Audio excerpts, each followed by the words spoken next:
The air in Kananaskis, Alberta, is thin and crisp, scented with pine and the vastness of the Canadian Rockies. Jagged peaks claw at a brilliant blue sky, glacial lakes shimmer below. Profound tranquility, a landscape of permanence.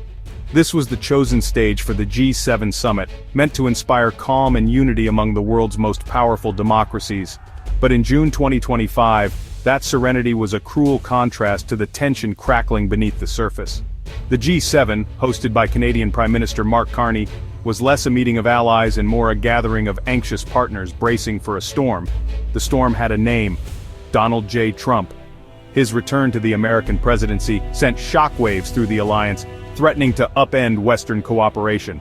Leaders arrived with guarded expressions: German Chancellor Merz, French President Philippe, and Carney himself, all bracing for confrontation. Every handshake and forced smile was underscored by deep anxiety. The world was watching. Could the G7 withstand Trump's disruptive America First doctrine? Would these leaders find common ground, or would the majestic peaks of Kananaskis witness the final fracture of the West? The beauty of the landscape was undeniable, but it was the raw political drama that truly took your breath away. Donald Trump's arrival changed everything. His return brought back memories of chaos, public disagreements, last-minute refusals, and open questioning of alliances. Now, emboldened by a second victory, Trump's transactional approach loomed over every discussion. Prime Minister Carney, after months of careful preparation, knew pragmatism often shattered against Trump's populist rhetoric. Diplomats whispered about sabotage, new tariffs, threats to NATO, or even withdrawal from key commitments. The atmosphere was tense, every word measured, every glance wary. Trump reveled in the discomfort, the undisputed center of gravity. All eyes waited for his first move, one that could set the tone for the entire summit. Facing inevitable conflict, Carney and his team made a radical choice. Don't force consensus, re-engineer the summit. The goal was no longer unity, but survival.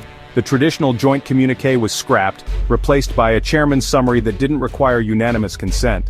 Large plenary sessions were minimized, replaced by smaller private meetings to contain potential blow-ups. Leaders could engage Trump one-on-one, hoping for frank dialogue away from cameras. The guest list expanded. India, Brazil, South Africa, and Australia joined key sessions. This wasn't just inclusivity, it was a strategic move to dilute internal G7 squabbles and build a broader coalition. The hope showed that international cooperation could continue, even if the G7 core was fractured. It was a bold attempt to adapt global governance to a new unpredictable era.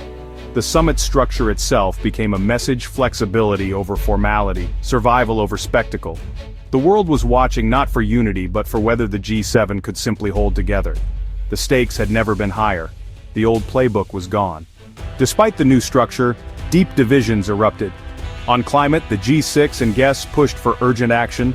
Trump dismissed it as an economic burden, championing fossil fuels.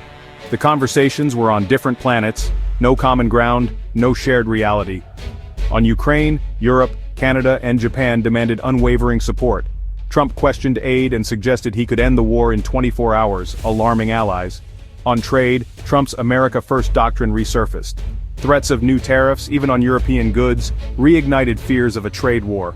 In every area, the G6 found consensus, only to be blocked by the US. The summit didn't foster unity. It exposed the depth of disunity. The world saw a G7 struggling to find its voice. The fractures were now impossible to ignore. The alliance was at a crossroads. Trump's tactics became a masterclass in disruption, arriving late, derailing agendas and focusing on grievances. Anxiety among leaders turned to frustration and resolve. European officials began openly discussing the need to de-risk their relationship with the US strategic autonomy once a fringe idea became mainstream. Trump's isolationist approach catalyzed unity among the others, even as it alienated the US on trade and security. Trump's transactional style left little room for shared values. His wavering on Ukraine sent a chill through the delegation.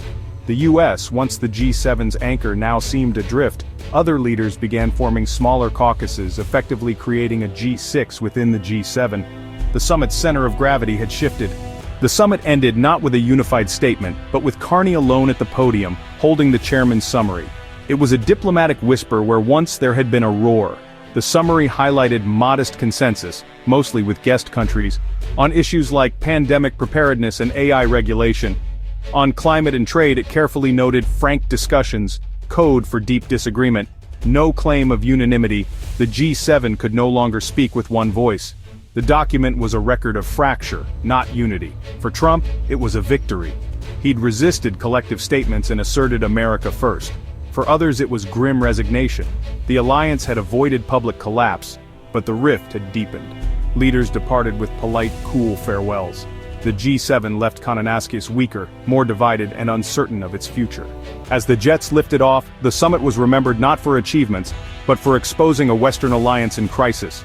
The G7, once the world's steering committee, now looked like a relic, its relevance in doubt. The rise of new powers in a multipolar world was undeniable. Carney's inclusion of India, Brazil, South Africa and Australia underscored both insight and the G7's limitations. The future of global governance will be shaped in broader, more chaotic forums. Europe, Canada and Japan must now build capacity and coordinate without relying on US leadership. In a world facing existential threats, the need for cooperation is greater than ever. But the tools are breaking. The mountains of Kananaskis offered no answers, only a silent reminder of the monumental task ahead.